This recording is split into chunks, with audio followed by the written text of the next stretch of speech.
Hello friends, welcome to study with Kashi. Friends, आज की video में हम क्लास 12 केमिस्ट्री के चैप्टर नंबर 3 रासायनिक बल गतिकी का मोस्ट इंपॉर्टेंट टॉपिक को करने वाले हैं। फ्रेंड्स, आज की वीडियो बहुत ज्यादा इंपॉर्टेंट होने वाली है क्योंकि आज की वीडियो में हम शून्य कोटि की अभिक्रिया को करने वाले हैं और शून्य कोटि की अभिक्रिया के लिए वेग स्थिरांक का व्यंजक और हम आज जानेंगे कि शून्य कोटि की अभिक्रिया का मात्रक क्या होता है। तो चलिए फ्रेंड्स, हम अपनी वीडियो को स्टार्ट करते हैं। देखिए फ्रेंड्स, ये क्वेश्चन आपके बोर्ड एग्जाम में 4 मार्क्स का पूछा जाता है और ये बहुत ज्यादा इंपॉर्टेंट क्वेश्चन है। देखिए, शून्य कोटि की अभिक्रिया के लिए वेग स्थिरांक का व्यंजक ये 4 मार्क्स का पूछा जाता है और कभी कभी हमसे परिभाषा भी पूछ ली जाती है। तो देखिए, हम अपना कोई भी पॉइंट नहीं छोड़ सकते हैं। तो इसके लिए हमें क्या करना होगा, इसके लिए पहले हम देखते हैं शून्य कोटि की अभिक्रिया की परिभाषा, फिर हम देखेंगे शून्य कोटि की अभिक्रिया के लिए वेग स्थिरांक का व्यंजक। तो देखिए, शून्य कोटि की अभिक्रिया क्या होती है। वह अभिक्रिया जिसमें अभिक्रिया की दर अभिकारक की सांद्रता के शून्य घात के समानुपाती होती है उसे शून्य कोटि की अभिक्रिया कहते हैं।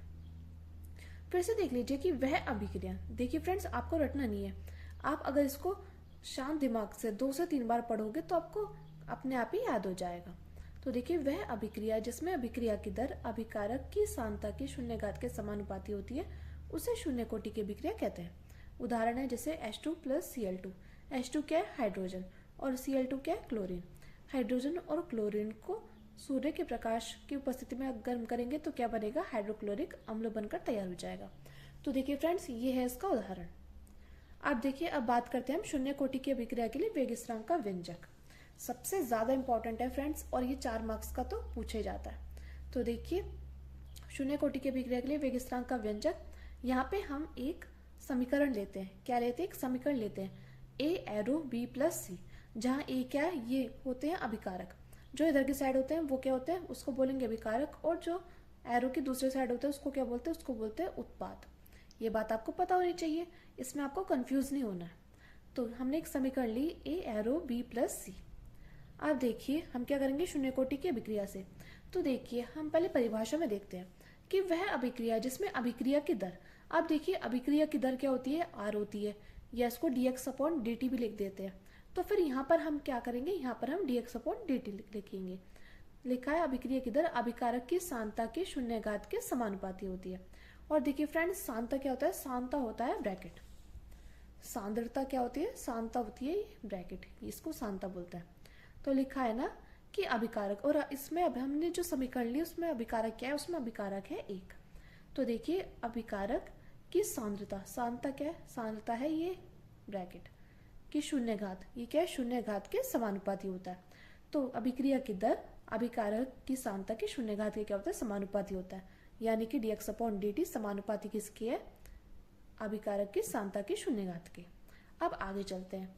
देखिए, यहाँ पर है समानुपाती। जब हम इस समानुपाती को हटाएंगे तो यहाँ पर क्या आ जाएगा, यहाँ पर आ जाएगा dx/dt = k।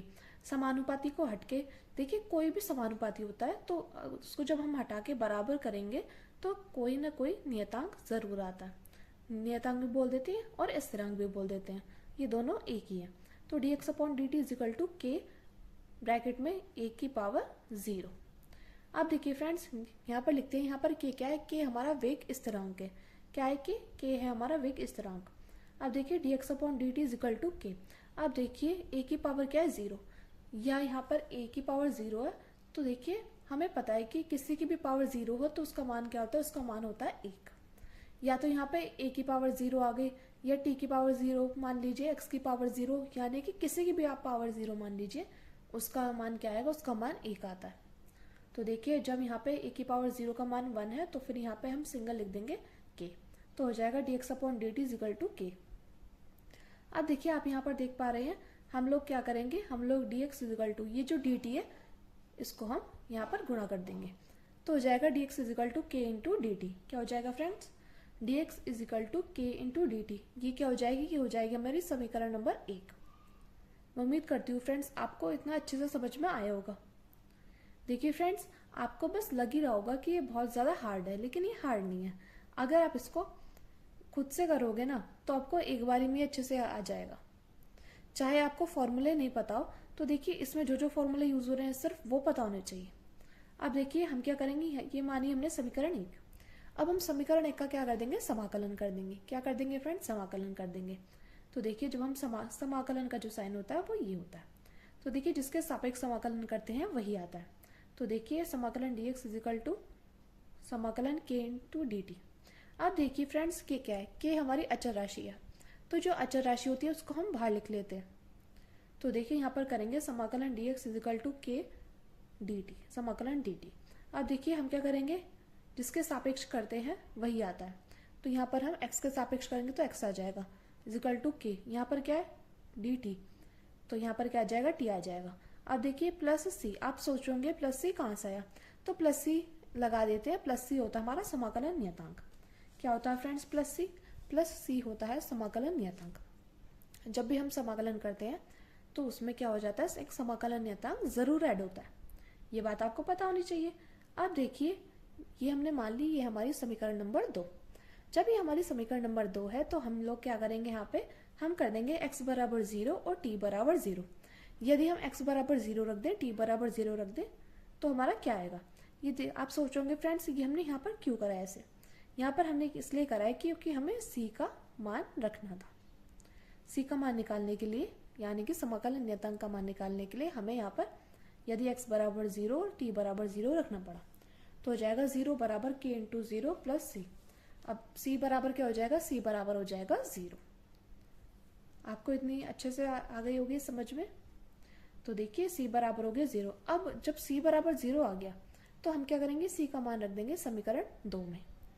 तो जब हम c का मान समीकरण 2 में रखेंगे तो x बराबर k इंटू टी प्लस 0 आ जाएगा। तो देखिए जब यहाँ पे प्लस 0 आ जाएगा तो ये तो हट ही जाएगा, तो क्या बचेगा x इजिकल टू के इंटू टी। क्या बचेगा, x इजिकल टू के इंटू टी। अब देखिए यहाँ पर हमने लिख दिया था c का मान समीकरण 2 में रखने पर। तो देखिए x बराबर के टी प्लस 0, तो हो जाएगा x बराबर के टी। अब देखिए हमें क्या करना है, हमें निकालना है शून्य कोटि की अभिक्रिया के लिए वेग स्थिरांक का मात्रक। तो वेग स्थिरांक क्या था, k था, तो हो जाएगा k। अब ये जो t है इसके साथ गुणा में, तो बराबर के दूसरी तरफ जाएगा तो ये चला जाएगा भाग में। ये बात तो आप लोगों को मालूम ही होगी कि जो किसी के साथ गुणा में होता है तो बराबर के दूसरी तरफ क्या होगा, वो भाग में चला जाता है। तो k is equal to X upon T. ये आ गया हमारे शून्य कोटि की अभिक्रिया के लिए वेग स्थिरांक का मात्रक। यही हमें निकालना था। अब देखिए फ्रेंड्स, अब इसका मात्रक बहुत ज़्यादा इंपॉर्टेंट है क्योंकि हमसे एक नंबर में डायरेक्टली पूछ लिया जाता है और कई बार हमसे MCQ में भी डायरेक्टली पूछ लिया जाता है। तो देखिए मात्रक हम कैसे निकालेंगे।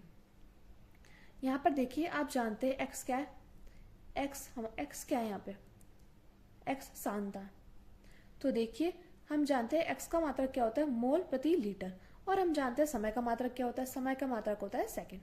तो इस प्रकार यहाँ पर हम मात्रक निकालेंगे मोल प्रति लीटर प्रति सेकंड, या mole litre inverse second inverse ये भी होता है। तो फ्रेंड्स ये था हमारा शून्य कोटि की अभिक्रिया के लिए वेग स्थिरांक का मात्रक परिभाषा। मैं उम्मीद करती हूँ फ्रेंड्स आपको वीडियो अच्छी लगी होगी और आपको हमारा समझाया हुआ अच्छे समझ में आया होगा। अगर आपको वीडियो अच्छी लगी तो प्लीज़ हमारे चैनल को सब्सक्राइब कीजिएगा, वीडियो को लाइक शेयर कमेंट जरूर कीजिएगा और एक प्यारा सा कमेंट जरूर कीजिएगा क्योंकि आपका कमेंट मेरे लिए मोटिवेशन काम करता है। तो चलिए फ्रेंड्स आज की वीडियो में बस इतना ही, मिलते हैं नेक्स्ट वीडियो में। Thank you, thanks for watching.